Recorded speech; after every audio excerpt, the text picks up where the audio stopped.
Ya, jadi hari ini kita akan melihat dari sudut yang lain lagi ya. Kalau yang lalu kita baca apa? Siapa namanya? Tapi kemarin rangkuman yang besar dari Gunawan Muhammad mengenai idealisme kebebasan modern. Dan sekarang kita akan melihat bagaimana seorang saintis terkemuka modern menghayati kebebasan itu bagi dia. Bagi saya ini adalah satu agak boleh dibilang satu model dari ilmuwan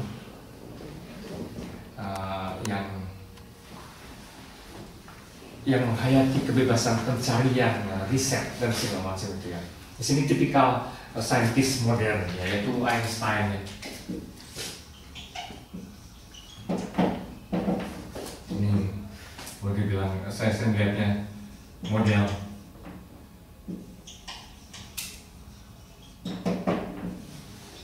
modern karena kita tahu kemodernan itu digerakkan terutama oleh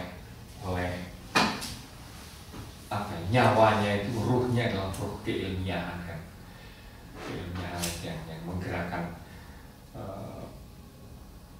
modernitas menuju ke kebebasan atau seperti apa, emansipasi. Maka saya kira akan menarik kalau melihat bagaimana sikap dasar seorang ilmuwan ini, dewanya ilmuwan ini terhadap kebebasan. Ya, perspektifnya tentu lain. Ini karena dia saintis, maka posisi dia di dalam semesta masyarakat tapi juga semesta alam. Kita baca ya. Manusia di tengah semesta dari Albert Einstein. Asinglah suasana kita di muka bumi ini. Masing-masing dari kita datang untuk suatu kunjungan singkat, tanpa tahu kenapa. Meskipun kadang-kadang memang terasa adanya suatu tujuan yang bersifat ilahi. Meskipun demikian, dari sudut pandang kehidupan sehari-hari, ada satu hal yang kita tahu dengan jelas, yakni bahwa manusia berada di sini melulu demi manusia lain, yang pada senyum dan kesejahteraannya kebahagiaan kita bergantung, dan yang pada keberadaannya kita merasa senasib sepenanggungan dalam suatu ikatan rasa simpati. Seringkali dalam sehari saya menyadari betapa besarnya kehidupan lahir maupun batin saya dibangun atas cucuran keringat sesama saya, baik yang masih hidup maupun yang telah tiada. Dan betapa sungguh-sungguh saya harus mendorong diri untuk memberikan balas jasa yang sama besarnya dengan apa yang telah saya terima dari mereka. Kedamaian batin saya sering terusik oleh perasaan yang terus mengejar-ngejar dan mengingatkan bahwa saya telah meminjam terlalu banyak dari hasil jerih payah orang lain. Saya tidak yakin bahwa kita akan dapat mencapai suatu kebebasan sepenuhnya dalam arti filosofis. Karena kita bertindak tidak hanya melulu disebabkan oleh dorongan-dorongan dari luar, melainkan juga karena adanya suatu keharusan dari dalam. Kata-kata Schopenhauer, manusia dapat saja melakukan apa yang ia ingin lakukan, tapi ia tak dapat menentukan apa yang ia kehendaki. Amat mempengaruhi masa muda saya, dan selalu memberi kekuatan ketika saya menyaksikan atau mengalami sendiri kerasnya hidup. Keyakinan ini merupakan urat nadi sikap toleran, karena ia tidak menghendaki kita untuk terlalu serius berpikir tentang diri kita sendiri maupun orang lain. Sebaliknya, keyakinan ini justru memberikan semacam rasa humor. Apa? Sampai situ dulu. Ya, paragraf pertama saja memang sudah menarik ya. Meskipun tampak enteng, menurut saya menarik. Sebenarnya pada dasarnya kita tuh asing di dalam alam semesta ini, ya. Karena apa kita datang tidak tahu kenapa gitu kan? kita nggak tahu kenapa datang. Dan sudah datang juga singkat sekali gitu kan. Jadi terus untuk apa? Akhirnya juga kan nggak jelas. Gitu kan. Kadang-kadang ketika terlihat terasa ada suatu tujuan yang bersifat ilahi. Kadang-kadang ada terasa suatu tujuan yang bersifat ilahi. Tapi kan seringkali juga itu tuh nggak jelas amat gitu kan. Apa betul ada tujuan ilahi gitu kan? Itu juga nggak tahu. Kalau jujur, jangan lo kaitin dengan agama ya. Ini saintis ya. Ini saintis, jadi nggak ada urusan dengan agama dulu. Terus kalau jujur sebenarnya kalau kita ngalamin tujuan ilahi apa ya? Ada apa enggak? Nggak tahu juga. Yang jelas adalah kita nggak tahu kenapa nongol di sini dan kenapa begitu singkat juga kalau dipikir lama habis itu mati. Tapi kita ya ada fakta meskipun demikian kalau dari pengalaman sehari-hari bahwa manusia berada pesannya untuk apa kan? Maksudnya untuk apa kita ini? Satu hal fakta yang jelas manusia ada untuk orang lain. Nah itu bahwa seorang saintis ngomongin gitu deh, bahwa saya berada untuk orang lain gitu. Berada di sini melulu demi manusia lain.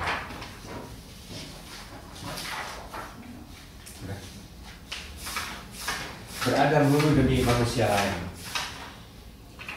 Kita dalam beberapa hal begitu tergantung juga. Kita untuk orang lain, tapi orang lain juga untuk kita. Gitu loh. Fakta ketergantungan ini. Ini kita tidak tahu kenapa. Mengapa kita ada di sini? Lantas juga begitu singkat gitu ya. Singkat banget. Ini pertanyaan besar yang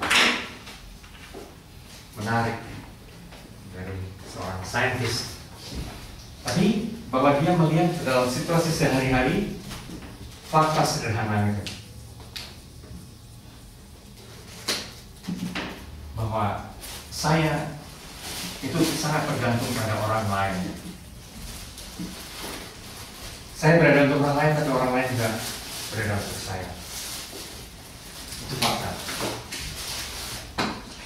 Dan sebenarnya frasa ini menunjukkan satu sensibilitas. Seorang modern bisa sangat rasional. Seorang modern bisa sangat rasional. Tapi jangan pernah lupa, seorang modern juga mempunyai sensibilitas yang sangat kuat terhadap dalam dimensi kemanusiaan. Orang boleh ateis, boleh pure rasional, boleh apa, tapi seringkali juga sangat human. Dan itu sisi yang menurut saya menawan dari modernitas. Ada sesuatu yang human. Oke. Bahwa manusia berada di sini melulu dan demi manusia lain. Jadi secara ada puitis juga gitu ternyata ya. Dia bilang ya, pada senyum dan kesejahteraannya kebahagiaan kita bergantung. Gitu. Terus kalau orang lain senang, saya senang gitu. Artinya saya agak susah membayangin tulisan ini kalau membayangin dia manusia rumus gitu kan. Yang ada di kepalanya adalah angka-angka gitu kan. Tapi dia bisa ngomong kayak gini. Yang pada senyum dan kesejahteraannya kebahagiaan kita bergantung, dan yang pada keberadaannya kita merasa senasib sepenanggungan dalam suatu ikatan rasa simpati. Dan kalimat sesudahnya menurut saya dalam ya. Seringkali saya menyadari betapa besarnya kehidupan lahir maupun batin saya dibangun atas cucuran keringat sesama saya. Itu ini sekali ya, warm sekali gitu. Saya nggak pernah menyadari itu loh. Tidak ilmiah nih Pak. Tidak ilmiah, tapi apa ini ya? Keren. Bahwa hidup saya dibangun atas cucuran keringat sesama saya, baik yang masih hidup maupun yang telah tiada pula gitu ya.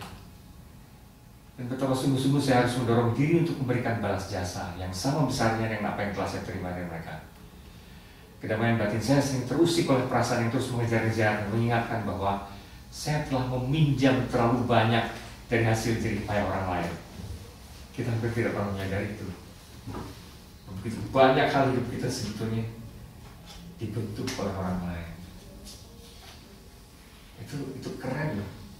Bahwa itu muncul dari seorang saintis yang sepertinya autis gitu kan. Itu menarik seorang Einstein ini. Ya, maksud saya atau tetap tipikal kemodernan adalah sebenarnya tetap humanisme ya. Aura humanisme sejak awal itu menurut saya kuat. Oke, terus paragraf berikutnya yang menarik bagi saya adalah ini. Saya tidak yakin bahwa kita akan dapat mencapai suatu kebebasan sepenuhnya dalam arti filosofis ya. Karena kita bertindak tidak hanya melulu disebabkan oleh dorongan-dorongan dari luar, melainkan juga karena ada suatu keharusan dari dalam. Tapi terusnya lagi kata Schopenhauer, manusia dapat saja melakukan apa yang ingin ia lakukan, tapi ia tak dapat menentukan apa yang ia kehendaki. Dan ini omongan Schopenhauer yang terus-menerus dipegang oleh Einstein, bahwa ia tidak dapat menentukan, bahwa manusia tidak dapat menentukan apa yang ia kehendaki. Kira-kira apa maksudnya? Manusia tidak dapat menentukan apa yang ia kehendaki.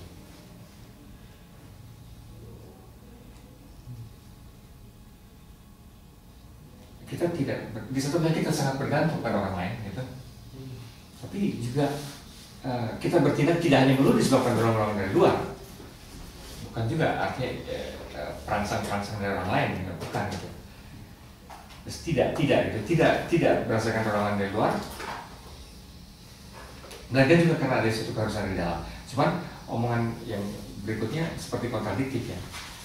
Bukannya dari luar tapi dari dalam. Tapi masalahnya dari dalam pun kita tidak tahu apa yang kita kehendaki. Kontradiktif sebetulnya kan.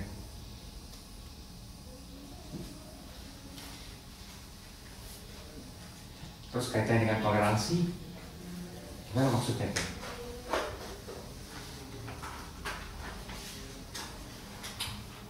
Kalimat yang berikutnya agak kabur menurut saya, ada paragraf ini. Ada kontradiksi ya. Oke, barangkali kita lanjutkan dulu melihat banyak kontradiksi di paragraf itu. Berpikir terus-menerus tentang eksistensi diri atau makna hidup, secara umum saya anggap dari kacamata objektif sungguh-sungguh merupakan suatu ketololan. Meskipun demikian, setiap orang tentu memiliki suatu ketololan. Meskipun demikian, setiap orang tentu memiliki suatu gambaran ideal yang selalu dijadikan pedoman dalam menentukan aspirasi dan keputusan-keputusannya.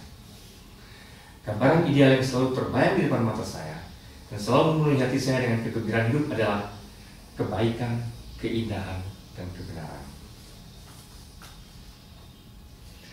Kenyamanan atau kebahagiaan sebagai tujuan hidup tak pernah menarik bagi saya. Suatu sistem etika yang dibangun atas kedua hal itu menurut saya hanya cocok untuk kawanan sapi. Itu aneh ya, karena lama sekali ya, sejak Aristoteles orang suka memikirkan etika. Itu motivasi utamanya adalah kebahagiaan. Kenapa kita harus berbuat baik? Kalau buat Aristoteles adalah eudaimonia, supaya kita berbahagia, gitu kan ya. Tapi buat Einstein, itu mah cocok buat sapi, gitu. Itu lucu. Ya buat Einstein yang lebih tinggi daripada sekedar kebahagiaan adalah apa? 3 itu ya. Apa sih itu? Kebaikan, keindahan, kebenaran. Buat dia itu tuh persoalan. Ini kenyamanan atau kebahagiaan tak pernah menarik dia. Karena buat dia itu untuk orang yang tidak berpikir kesannya kawanan sapi ya. Kawanan sapi. Gimana komentar kalian?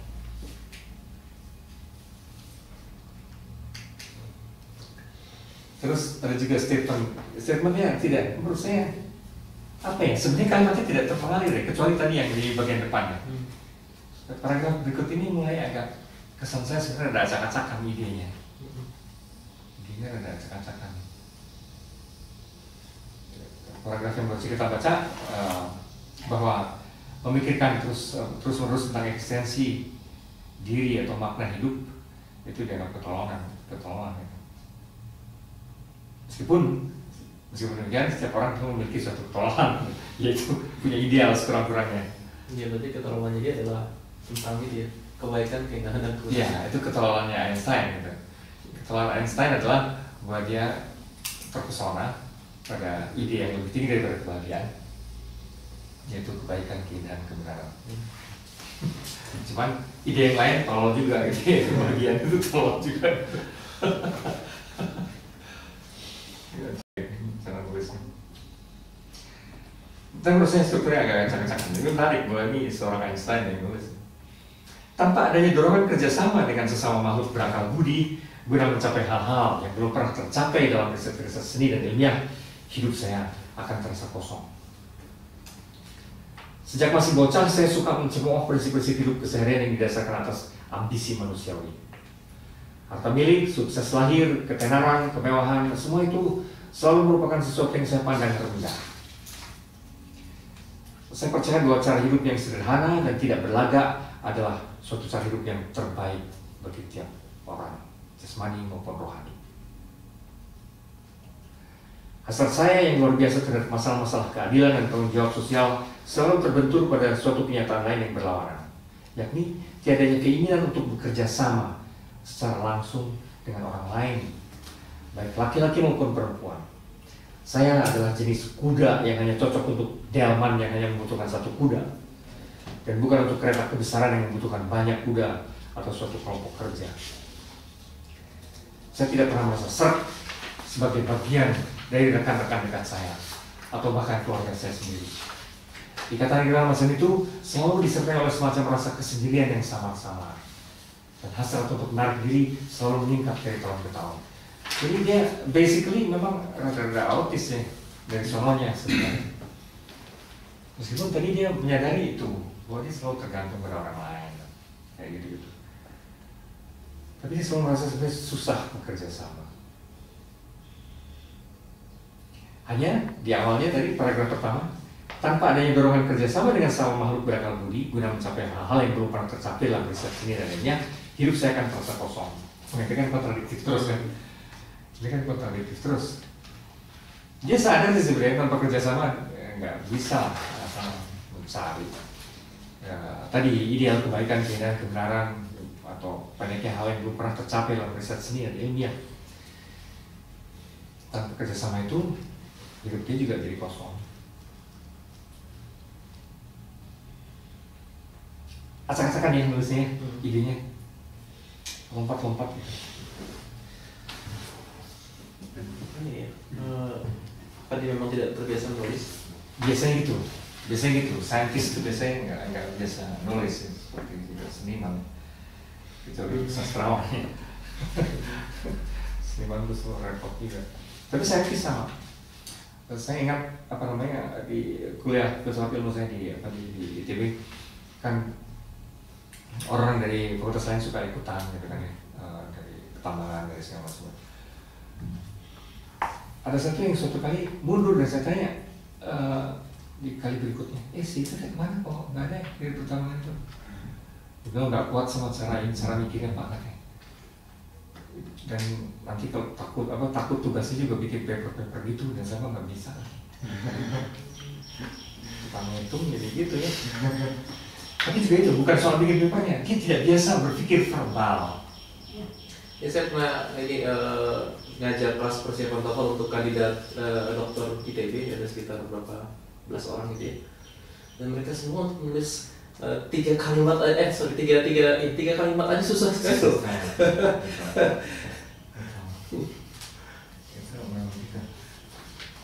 Sangat membentuk orang. Dan di sini terasa sebenarnya idenya ada, cuma kok tatarannya gimana sih? Kayak curhat sih bener. Ini kayak curhat.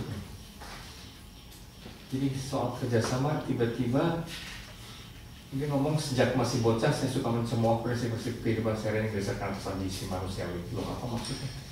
Apa hubungannya sama kerjasama itu?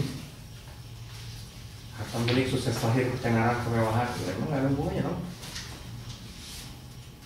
Tiba-tiba cara hidup sederhana gitu ya. Seperti ada kaitannya itu agak lompat-lompat gimana gitu kan ya. Oke, ceritanya dia curhat bahwa dia orang autis lah, basically. Sebagai kuda yang sendirian. Keterasingan diri macam itu kadang-kadang terasa pahit. Tapi saya tak menyesal bahwa saya terputus dari pemahaman dan simpati terhadap orang lain. Harus saya akui bahwa dengan begitu saya memang lantas kehilangan sesuatu. Tapi di pihak lain saya merasa terbantu untuk mampu bersikap mandiri terhadap kebiasaan-kebiasaan, pendapat-pendapat dan perasaan orang lain. Dan saya tak tergoda untuk mendasarkan kedamaian batin saya pada dasar-dasar yang tak tentu macam itu.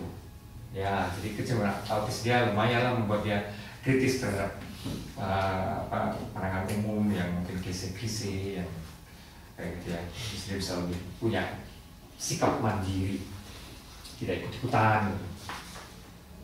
Yang saya idealkan dalam bidang politik adalah demokrasi. Tuh kan, tidak menjadi ke politik nih. Gimana ceritanya? Yang saya idealkan dalam bidang politik adalah demokrasi. Setiap orang harus dihormati sebagai pribadi. Tetapi tak seorang pun boleh didewa-dewakan. Sudah menjadi ironi nasib saya bahwa selama ini saya dihujani dengan begitu banyak pujian dan penghormatan yang sebenarnya tidak pada tempatnya dan tak layak untuk saya terima. Pujian-pujian yang berlebihan macam itu lahir dari suatu hasrat yang tak terpenuhi, yang dirasakan oleh orang banyak untuk memahami sejumlah kecil gagasan yang dengan kemampuan saya yang terbatas ini telah saya kembangkan. Ya, dia rupanya tipe yang suka hidup sederhana tadi, dan sekarang dia merasa segala puji-pujian, keterkenalan bagi dia mungkin dia tidak merasa layak-layak amat juga. Gitu. Kenapa katanya? Kenapa katanya? Karena lahir dari suatu hasrat. Ya itu tuh sebenarnya segala pujian itu tuh mereka semua juga pengen sih memecahkan masalah-masalah tertentu ya, tapi mereka nggak bisa, dan gue bisa gitu soal gitu doang.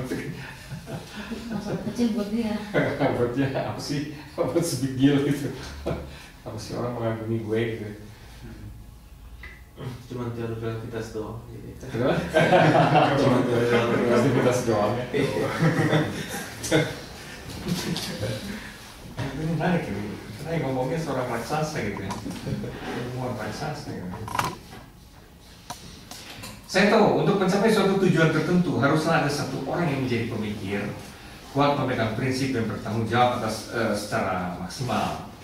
Meskipun demikian, ini tidak berarti bahwa mereka yang dipimpin lalu bisa diperintah secara sewenang-wenang. Sebaliknya, mereka ini harus memiliki kebebasan untuk menentukan pemimpin mereka sendiri. Dari sini saya melihat bahwa pembagian masyarakat di dalam kelas-kelas sosial itu keliru. Dalam perhitungan terakhir, mereka akan selalu bersandar pada kekuatan masing-masing. Saya sungguh yakin bahwa akibat buruk akan selalu menyertai setiap sistem otokratik yang penuh kekerasan. Karena kekerasan mau tak mau akan mengakibatkan kemerosotan moral. Sejarah telah menunjukkan bahwa setiap tirani yang gemilang selalu digantikan oleh kelompok bajingan. Itu menarik ya. Seperti setiap revolusi selalu gagal karena akan disikat oleh revolusi berikutnya. Jadi apa? Never ending revolution. Ya, ini pandangannya atas demokrasi dan kritik atas sistem otokratik ya. Karena sistem otokratik yang penuh kekerasan akan mengakibatkan kemerosotan moral atau bahkan akan melahirkan kekerasan lagi sebenarnya. Atas dasar alasan itulah saya sungguh-sungguh menentang rezim-rezim otoriter sebagaimana yang sekarang berkuasa di Rusia dan Italia. Apa yang menodai bentuk-bentuk demokrasi Eropa sebenarnya bukanlah teori dasar dari demokrasi itu sendiri, sebagaimana dikatakan oleh sementara orang, melainkan ketidakstabilan kepemimpinan politik kita, serta rencana-rencana dasar partai yang bersifat impersonal. Kritik dia terhadap demokrasi di Eropa bukanlah teori demokrasi sendiri, bukannya. Dia tentu menentang rezim otoriter, tapi kalau tentang demokrasi di Eropa teorinya bagus gitu ya. Tapi masalahnya bahwa itu tidak stabil gitu kan ya. Demokrasi itu dan rencana-rencana itu impersonal, tidak menyentuh kali ya. Mungkin tulisnya di Jerman ternyata. Dia kan berangkat keluar dari Jerman tahun 33. Keluar dari Jerman 33 ya. Jadi berarti kan pasca Nazi dong. Lagi Nazi. Masih ya? Kan ini baru tahun 31. Iya, Nazi. Oke, saya yakin bahwa apa yang sekarang berlaku di Amerika Serikat bertolak atas dasar pemikiran yang benar. Presiden dipilih untuk suatu masa jabatan tertentu dan diberi cukup kekuasaan untuk menjalankan tugasnya secara bertanggung jawab. Dalam pemerintahan Jerman, di pihak lain, saya senang dengan tanggung jawab pemerintah untuk mengurus warganya yang sakit dan nganggur. apa yang sungguh-sungguh bernilai di dalam kesibukan hidup kita, saya kira, bukanlah masalah-masalah kebangsaan, melainkan suatu corak kepribadian yang kreatif dan peka, yang mampu menghasilkan hal-hal yang luhur dan mulia. Bukan seperti sementara orang kaya yang hanya tinggal sebagai suatu kawanan yang tumpul pikiran dan perasaannya. Nah, ini gimana lagi sebenarnya? Benar-benar berantakan ini. Alur idenya sih. Ini kayak draft ya? Kayak draft yang sketch sementara. iya, tak tertata. Hari ini nulisnya mungkin untuk suatu pidato apa disebut apa? Nggak disebut ya. Atau mungkin karena belum matang karena masih di Jerman ya tulis.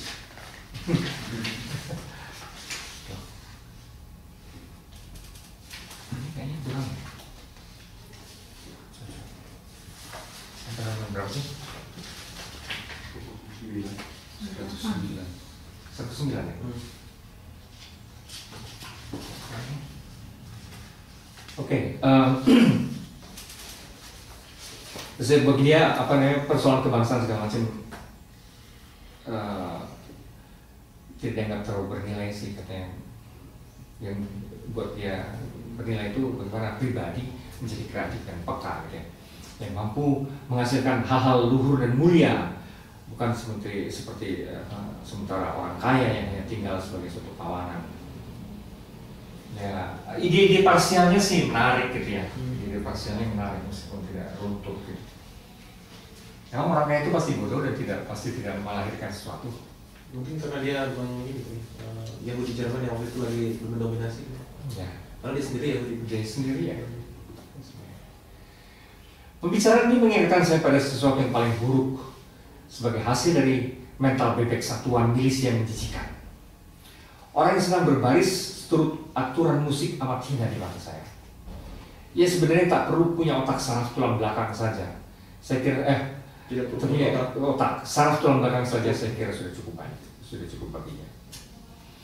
Heroisme yang dikomando, kekerasan yang tanpa arti, serta patriotisme omong kosong macam itu, oh betapa rendahnya di mata saya. Perang adalah sesuatu yang hina dan merupakan suatu perbuatan tercela. Dan saya lebih suka dipukuli sampai remuk daripada harus ikut ambil bagian dalam pekerjaan macam itu. Yang mereka adalah orang yang heroisme yang dikomando itu asik kan. Terus para tentara itu memang heroik, bukan heroisme gitu. Tidak perlu punya otak. Salah berat. Orang yang sedang berbaris turut aturan musik, wah, dikasih drum gitu kan, berbaris dengan drum band gitu, atau march gitu, buat dia menjijikan sekali itu. Jadi itu ada benang merahnya di situ. Dia sangat tidak suka kawanan ya, tidak suka kawanan kelompok bebek sapi. Ya karena dia sendiri autis ya, dia sendiri menyendiri. Kuda sendirian, kuda delman memang bukan kuda kereta gitu. Nah menarik, heroisme yang dikomando, kekerasan yang tanpa arti, patriotisme omong kosong. Makanya kebangsaan segala macam sebenarnya kita suka karena dalam kaitan dengan itu barangkali. Dan situasi Nazi persis itu, kolektivitas dan semua dan apalah ya, semua dikomando. Saya pernah nonton film dari yang dibikin Leni Riefenstahl sutradara favoritnya Nazi ya, yang membuat propaganda Nazi, estetik sekali, rapi, edan gila lah, yang namanya seni massal itu kayak gitu. Gimana tank aja, wah tidak apa, terus sub barisan yang sangat rapi, bergerak menjadi kayak mesin. Memang sinting nih. Nanti dalam hal itu persis tipikal seragamisasi dan kayak gini, kekompakan yang sangat estetik. Dan Hitler kan tadinya memang pengen jadi seniman kan, makanya dia sekolah seni rupa sempat. Jadi dia juga mendesain seragamnya sendiri, mendesain bendera.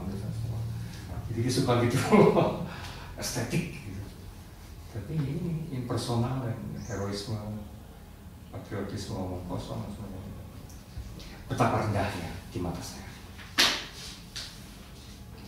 Noda kemanusiaan itu harus dihapus sekarang ini juga. Saya percaya bahwa kodrat manusia sudah lama lenyap bila akal sehat bangsa-bangsa terus-menerus dibiarkan menjadi objek manipulasi melalui sekolah dan pers melulu demi kepentingan bisnis dan politik. Sesuatu yang paling indah yang bisa kita alami adalah sang misteri. Inilah sumber dari segala seni dan ilmu pengetahuan yang sejati. Mereka yang perasaannya merasa asing, yang tidak mampu lagi untuk diam sejenak merenungkan dengan penuh ketakjuban misteri kehidupan, adalah seperti orang mati. Kedua matanya tertutup. Pengalaman batin atas misteri kehidupan, tercampur oleh rasa takut, juga telah membangkitkan perasaan keagamaan. Mengetahui bahwa apa yang tak kita pahami benar-benar bereksistensi, serta menyatakan diri dalam kebijaksanaan tertinggi dan keindahan yang paling luhur, yang indera kita hanya mampu memahaminya dalam bentuk-bentuknya yang paling sederhana. Pengetahuan ini, perasaan ini adalah pusat dari rasa keagamaan yang sejati. Dalam arti ini, dan hanya dalam arti ini, saya termasuk kalangan orang beragama yang amat saleh. Tapi hanya dalam arti itu. Nah, sebaliknya, saya tidak bisa membayangkan adanya Tuhan yang memberikan ganjaran dan hukuman kepada objek-objek ciptaannya, yang selalu dibuat seturut dengan kehendak kita sendiri. Tuhan yang pendek kata tidak lain adalah cerminan dari ketidakberdayaan kita sebagai manusia. Pun saya tak percaya akan tetap hidupnya seseorang setelah tubuh jasmaninya mati, kendati jiwa-jiwa yang lemah menyembunyikan pemikiran-pemikiran seperti itu melalui rasa takut atau egoisme yang menggelikan. Bagi saya, cukuplah merenungkan misteri kehidupan yang sadar, yang mengabadikan diri melalui segala keabadian, merenungkan susunan alam semesta yang begitu menakjubkan, serta mencoba untuk dengan rendah hati memahami, bahkan dalam bentuknya yang sangat kecil, sang akal budi yang terungkap dalam alam. Nah, religiusitas, dia religius tapi hanya dalam arti itu. Tidak dalam arti konvensional orang beragama umumnya. Ini religiusitas yang apa ya? Yang mengagumi bahwa selalu ada sang misteri, bahwa ada akal budi semesta. Nah, maksud saya, kenapa saya nggak penting artikel ini, meskipun tampak berantakan susunan alurnya, adalah itu. Jadi orang modern, saintis modern, bahkan kalaupun dia mengakui diri sebagai ateis, seringkali mungkin hanya menentang image Tuhan gitu ya. Yang jadi problem bagi mereka itu bukan ateisme, seringkali bukan bahwa tidak ada Tuhan sih, gitu, tapi antropomorfisnya itu terlalu lama image Tuhan itu terlalu naif ya. Image Tuhan ya, apa namanya? Ateisme modern atau sikap ilmiah itu seringkali hanya menentang image Tuhan sih sebenarnya.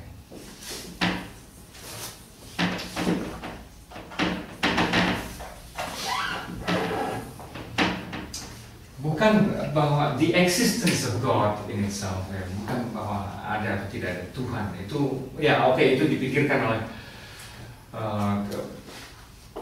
para filosof memang sampai mereka bisa mengatakan tidak ada Tuhan. Tapi sebenarnya secara umum dalam atmosfer akademis ilmiah modern yang jadi persoalan pada akhirnya sebenarnya bukan really the existence of God, tapi ini loh,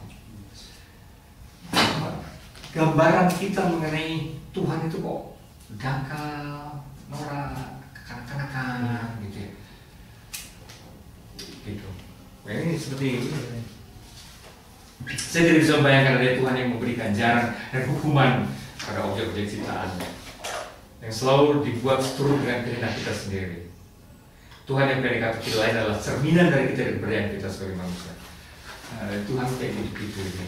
Ini Feuerbachian. Iya. Koreksi dari kelemahan kita gitu ya. Pendeknya sebetulnya apa ya? Selama ini agama-agama terus dikelola oleh ketakutan dan image bahwa kita ini lemah, bahwa kita itu berdosa, bahwa kita itu apa. Itu tuh untuk orang-orang modern tuh aura negatif atas ciptaan ini semua, atas hidup dan sebagainya itu nggak cocok ya. Susah diterima. Sebetulnya gitu. At the bottom line, sebetulnya orang-orang modern itu orang yang punya harga diri ya, yang sudah bisa mencari, menemukan pula soal kebenaran-kebenaran lewat sains dan kayak gitu-gitu. Dan makin hari menerobos terus, lebih tahu segala macam itu. Suasana ini tuh memberi harga diri yang lebih. Nah di hadapan agama yang terus-terus ngomong, ya tapi lu tuh dosa, tapi kita tuh sebenarnya lemah gitu. Itu tuh please deh gitu ya. Nyatanya kita juga bisa kok. Nyatanya kita bisa membangun sendiri segala hal. Nyatanya kita punya kemandirian tertentu, apa juga terus-terus dikecilkan, direndahkan, tiba-tiba ada sesuatu yang. Tapi kalaupun ada Tuhan ya, fine, pastinya juga bukan tipe begituan Tuhannya gitu. Gitu. Tuhan yang sedikit-sedikit, Tuhan yang dalam banyak hal, dalam image agama itu Tuhan yang seringkali tidak konsisten.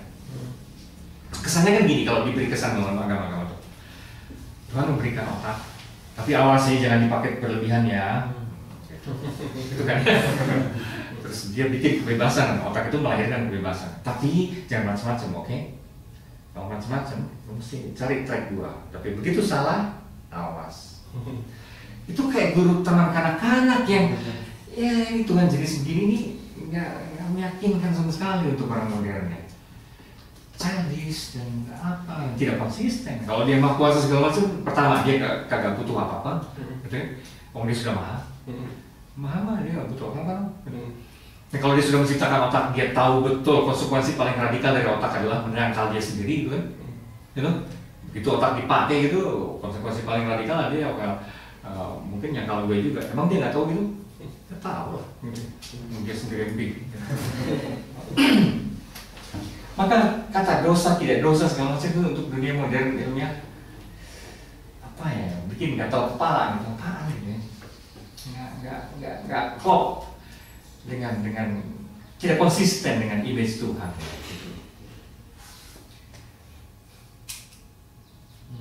Gitu. Dan manusia modern merasa sudah dewasa. Dan saya kira itu adalah pada tingkatan apa ya, psikologi umum. Di situ pada titik itu saya kira Immanuel Kant tidak salah-salah amat. Meskipun Foucault bilang mau dewasa, kapan kita dewasa? Oke, fine. Tapi saya kira ada pada tingkat psikologi umum, kira-kira manusia modern itu apa ya, merasa mandiri, mampu bangun hidupnya sendiri segala macam, maka ada self respect yang memang lain dibanding manusia zaman dulu ya. Modern itu mandiri, itu berarti juga rasa harga diri ya. Dalam arti itu dewasa. Dalam arti ini dewasa. Saya ingat ada seorang psikolog dari Belgia namanya Anton Verhoeven ya. Ini dari daerah yang berbahasa Belanda. Ya, Anton Verhoeven, dari bahasa Belanda. Psikolog itu dia yang bilang ini bahwa apa ya, orang modern itu bagaimanapun mempunyai harga diri karena kemandirian ya, membuat dia merasa punya self respect, dan maka tiba-tiba dia harus berlutut untuk bersembahyang, apalagi bersujud itu come on what the hell am I doing gitu. Gitu loh, di bawah sadar tapi itu tiba-tiba masuk gereja mesti gini, ngapain sih. Maka susah, itu dalam body language mereka juga gitu. Apa namanya kalau di kayak di Indonesia, di Asia umumnya gitu, itu masih enak gitu, orang masih bisa dengan tidak sungkan berlutut atau bahkan sujud kalau lagi sholat, tidak sungkan. Untuk mereka susah sekali. Bahkan di gereja-gereja yang masih rada aktif pun gitu ya, hampir tidak ada bangku berlutut toh. Karena orang kan gini, ini sama udah itu pun kalau masih ada isinya gereja. Nah, selebihnya kan ngomong pakai kamera.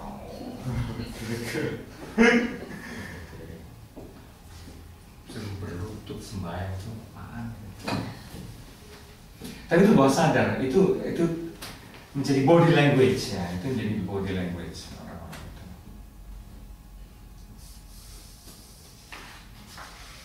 Gitu, dan seringkali yang jadi problem again adalah bagaimana Tuhan, konsep Tuhan itu dipahami, itu yang sebenarnya menjadi soal. Dan rupanya bagi Einstein sama, Tuhan itu apa? Oh, akal budi semesta, dia kagum sama Yesus. Yang sebagian besar masih misterius gitu kan.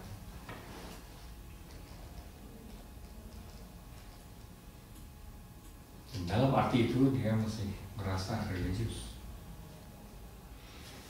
Ya, kayaknya ini mungkin yang pemikiran yang katakan kekarangan ini terbawa sampai sehari-hari kita mendengar istilah bebas tapi sopan itu kan itu nggak cocok lagi dengan semangat modern.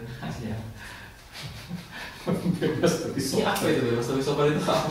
Tipikal dari negara. Itu kan tipikal dari pasti kalau kayak gitu.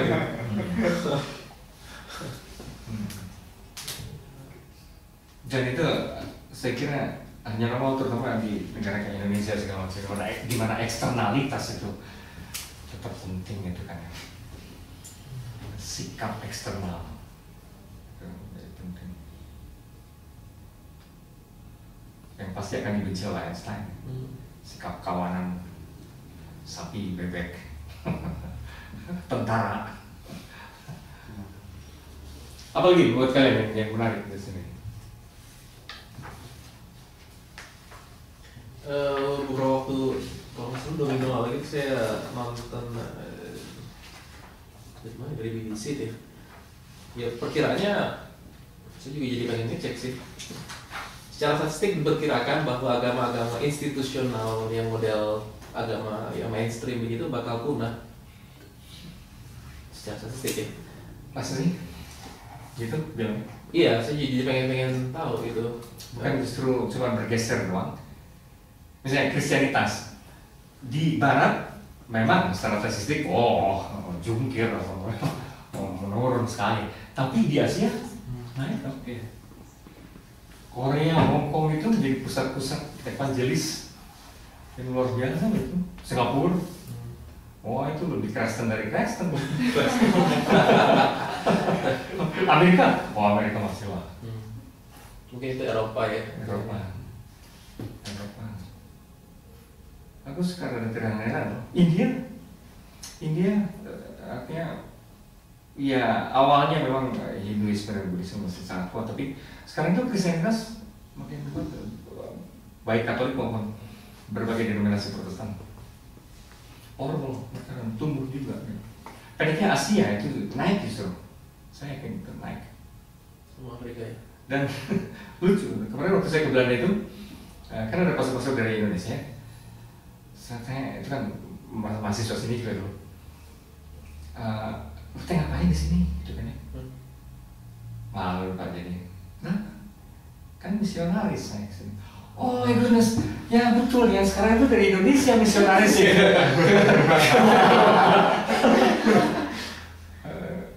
Jangan ada kelompok gitu. Nggak, ini mengagumkan untuk saya. Itu jadi dulu Eropa ke sini gitu ya, sekarang dari sini ke sini.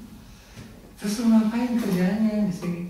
Ya ini membantu manula, katanya membantu manula di ruang-ruang jongkok kayak gitu. Terus ya kebanyakan di gereja Indonesia, di orang-orang Indonesia kan ada juga yang Katolik Kristen gitu. Kalau boleh-bolehnya gimana? Di universitas kan saya cabun di situ. Jadi kayak pembina rohani di universitas itu. Emang ada gitu? Ya ada sih, bisa dihitung jari. Tapi lucu, mereka jadi misionaris ya, terbalik.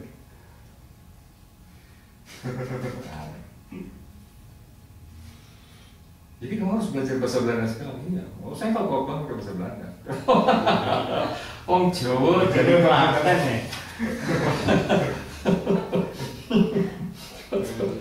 Jadi lucu ya, bagaimana situasinya dunia ini.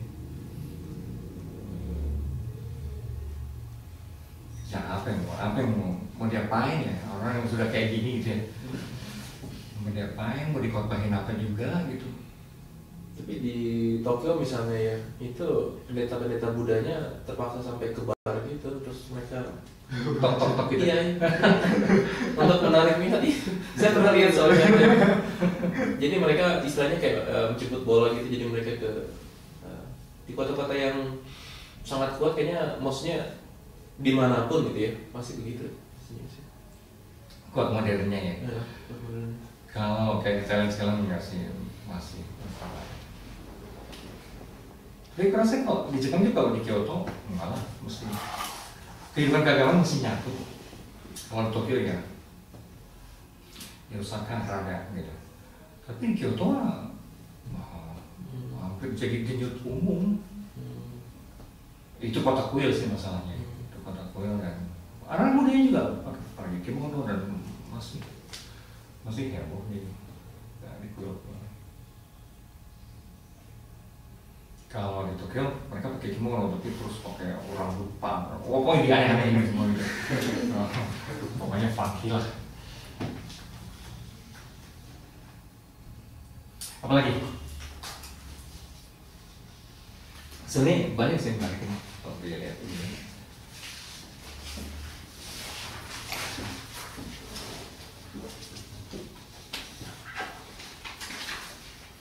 apa keyakinan itu bisa bertolak belakang dengan demokrasi?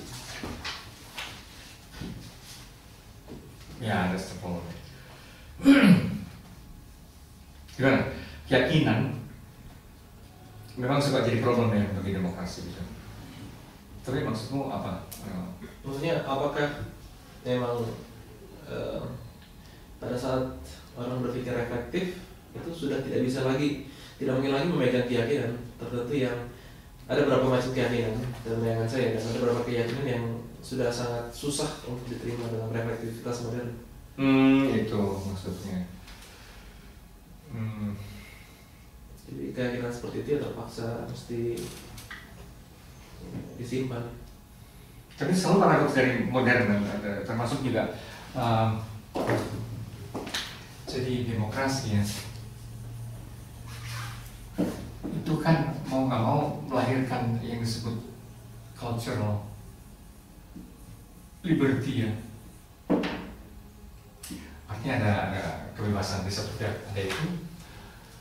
Tapi di sisi lain juga ada cultural liberty, ada apa sebenarnya, ada multiculturalism. Gitu. Ini agak nuansa yang satu hal tapi nuansanya agak berbeda. Demokrasi itu bagaimanapun melahirkan keyakinan bahwa setiap kebudayaan, dengan kata lain setiap kepercayaan, boleh dong hadir, gitu dalam arti ini. Ini setiap boleh, istilah lain untuk ini adalah pluralisme yang sering kali disalahpahami. Artinya setiap ini boleh dong, setiap aliran kepercayaan boleh dong hadir, gitu ya. Masalahnya sejauh tidak destruktif ke tingkat publik. Nah, begitu mulai menjadi destruktif, artinya taruhlah garis-garis keras dalam agama-agama.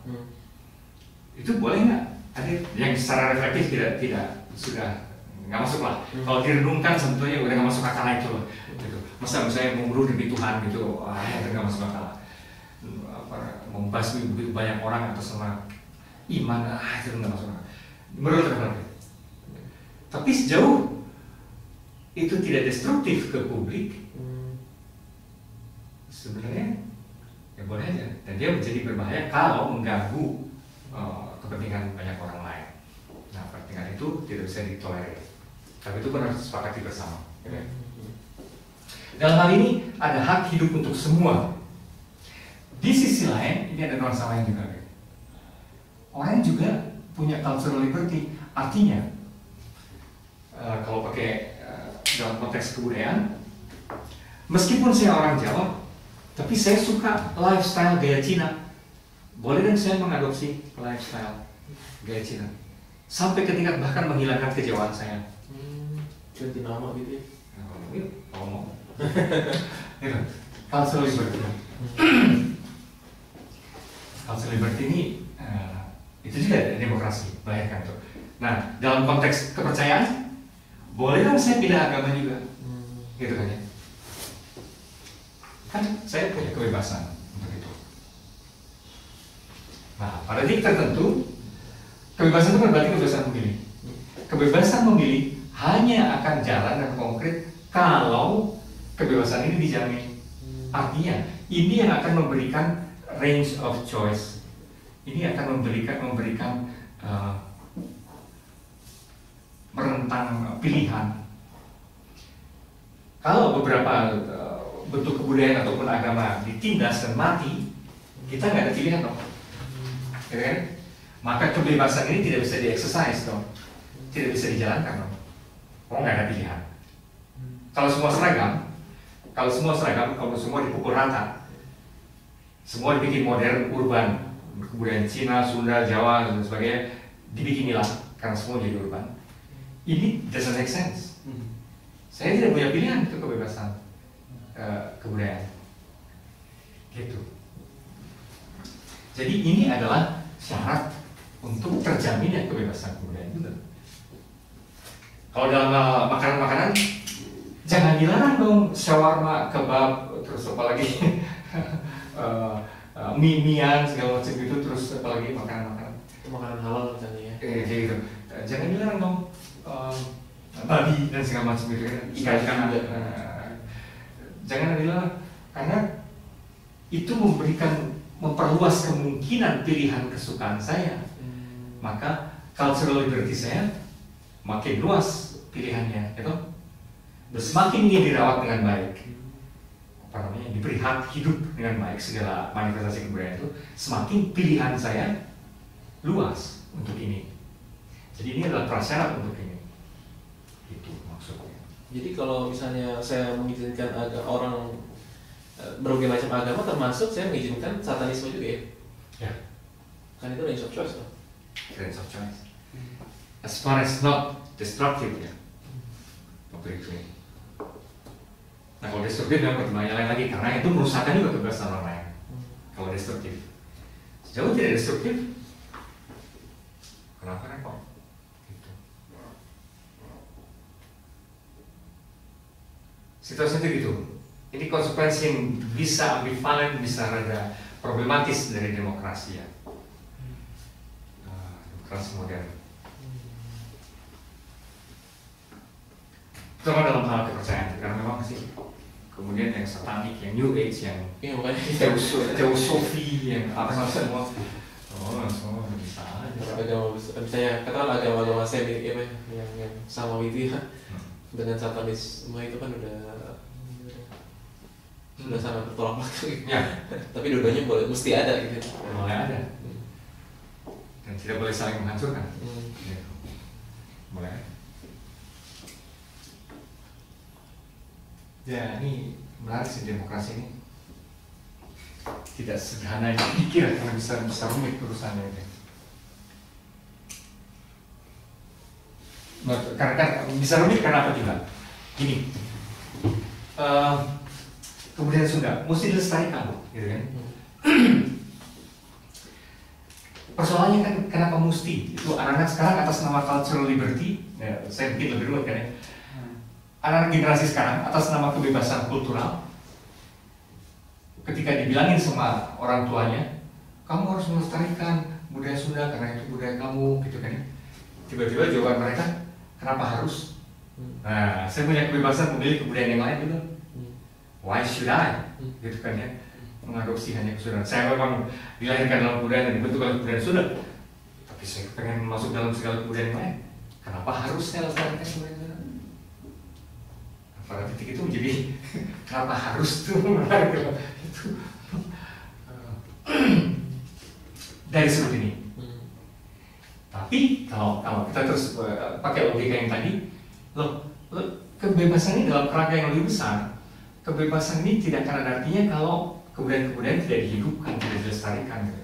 Karena pilihan akan hilang, gitu. Jadi apa? Ya supaya kamu bebas memilih. Jadi harus dihidupkan juga dong kemudian Sunda. Gitu. Jadi ada kontradiktif kan seperti ini, seperti pelik gitu.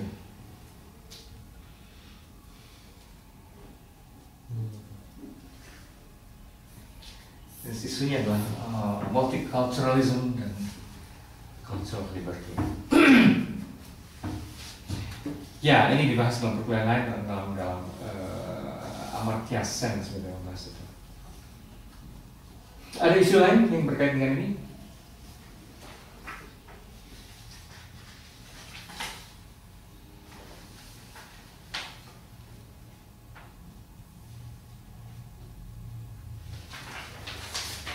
Saya tetap masih kagum loh, heran maksudnya, kenapa orang seperti ini bisa menulis tidak keruntut?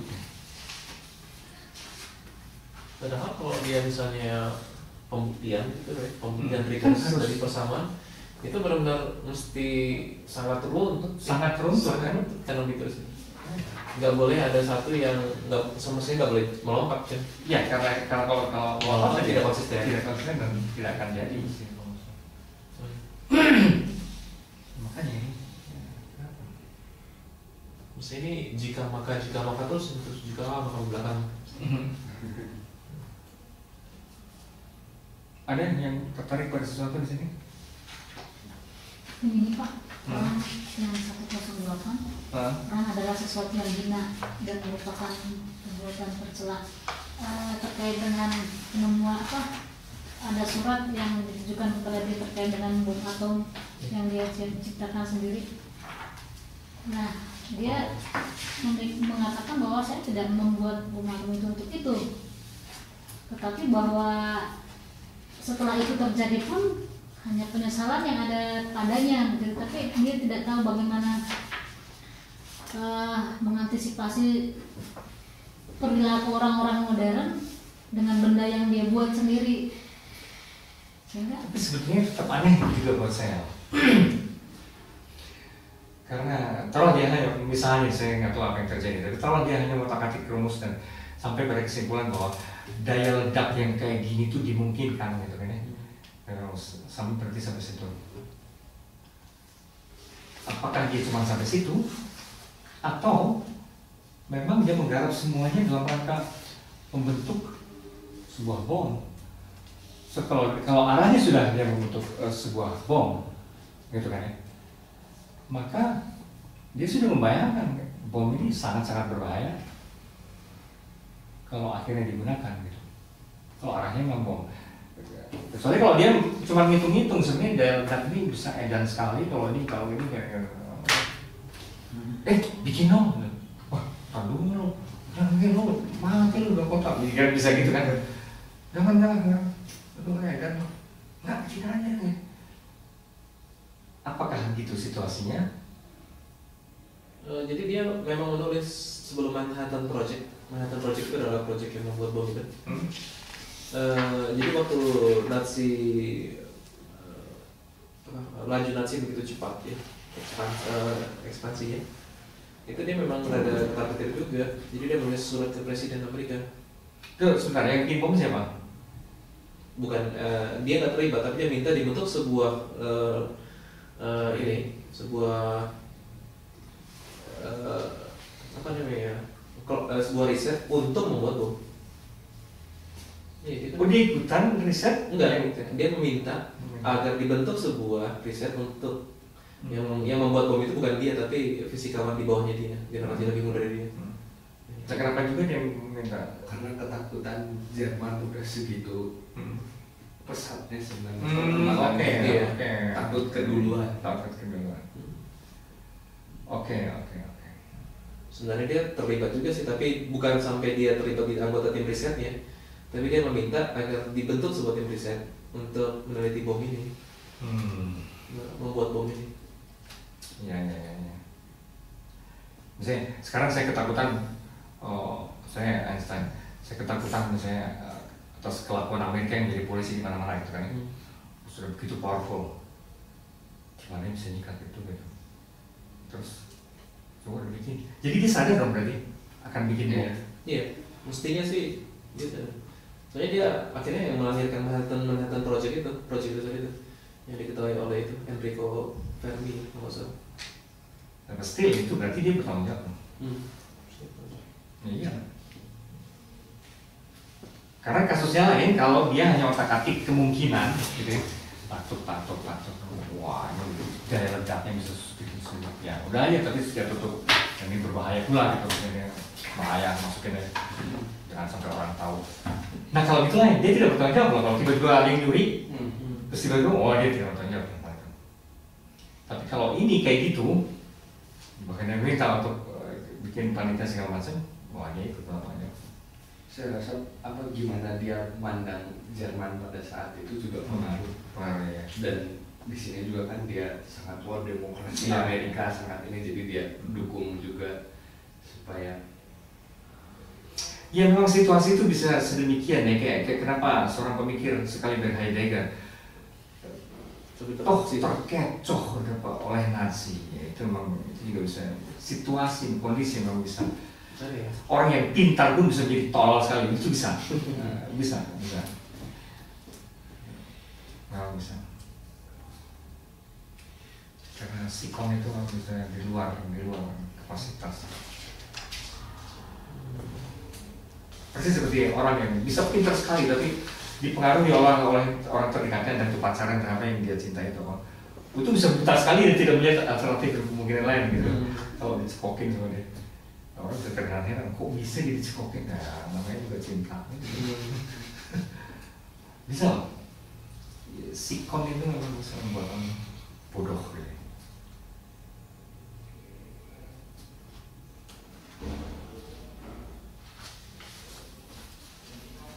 Oke, what else?